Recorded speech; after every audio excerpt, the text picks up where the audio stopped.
शिवाय। ओम नमः शिवाय। ओम नमः शिवाय। भस्मासुर, मैं तुम्हारी भक्ति से प्रसन्न हुआ।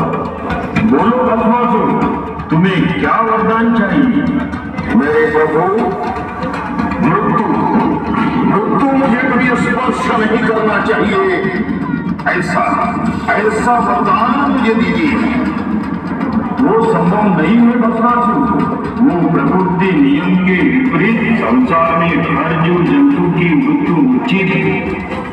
ठीक है प्रभु, फिर मुझे ऐसा वरदान दीजिए कि मैं जिसके भी सिर पर हाथ रखूं वो जल के राख हो जाए। तथास्तु, अब से तुम जिसके भी सिर पर अपना दाहिना हाथ रखोगी वो जलकर भस्म हो जाएगा।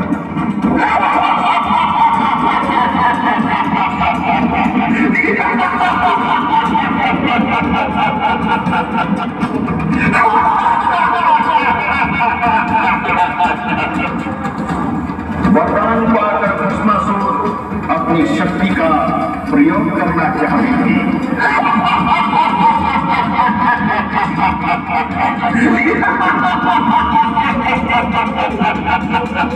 सबसे बलवान हो चुका हो मैं, भगवान से भी बलवान हो चुका हूँ।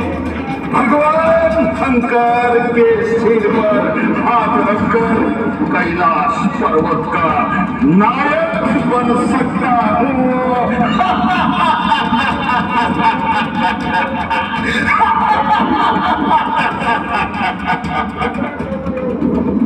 उसकी बातों को सुनकर भगवान शंकर भयभीत हो गए और अपने प्राणों को बचाकर भागने लगे। रुकिए रुकिए शंकर जी, रुकिए, आपके सिर पर हाथ रखना है मुझे। नारायण नारायण, कहाँ हो तुम?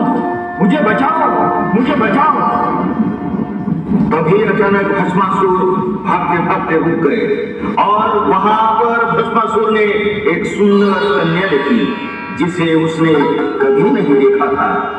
उसकी सुंदरता देखकर भस्मासुर मोहित हो गए और भगवान शंकर जी को भूल गए। ये सुंदरी नारी कौन है?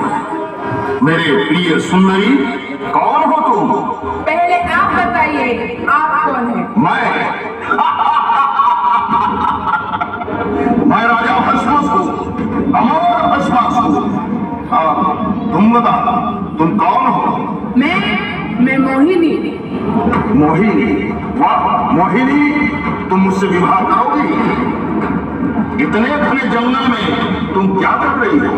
मैं इस वन में अपने माता पिता के साथ रहती हूँ। मैं यहाँ पूजा लेकर विवाह करने आई हूँ। मोहिनी, वाह कितना सुंदर नाम है। बताओ बताओ मोहिनी, मुझसे विवाह करोगी? मैं तुम्हें अपनी रानी बना के रखूंगा, हमेशा तुम्हें खुश रखूंगा। आपकी बातें मुझे मोहित कर रही है।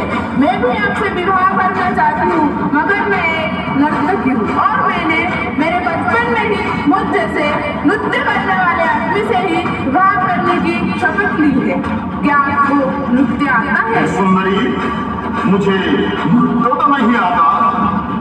आप चिंता मत कीजिए, मैं जैसा नृत्य करती हूँ आप भी वैसा ही नृत्य कीजिए। अगर आपने नृत्य किया तो मैं आपकी और आपसे विवाह भी करूंगी। प्रिय, तुझे पाने के लिए कुछ भी करने के लिए तैयार हूँ। जैसे जैसे मोहिनी नृत्य करने लगी वैसे वैसे भस्मासुर भी नृत्य करने लगा। जैसे ही मोहिनी ने अपना हाथ अपने सिर पर रखा वैसे ही भस्मासुर अपना हाथ अपने सिर पर रख दिया और वरदान के कारण वो जलकर भस्म हो गया और विष्णु शिव जी के सामने प्रकट हुई। धन्यवाद प्रभु, आपने मेरी रक्षा की। आपको सोच समझ कर वरदान देना चाहिए महेश्वर। इस तरह दुराचारी भस्मासुर का अंत हुआ।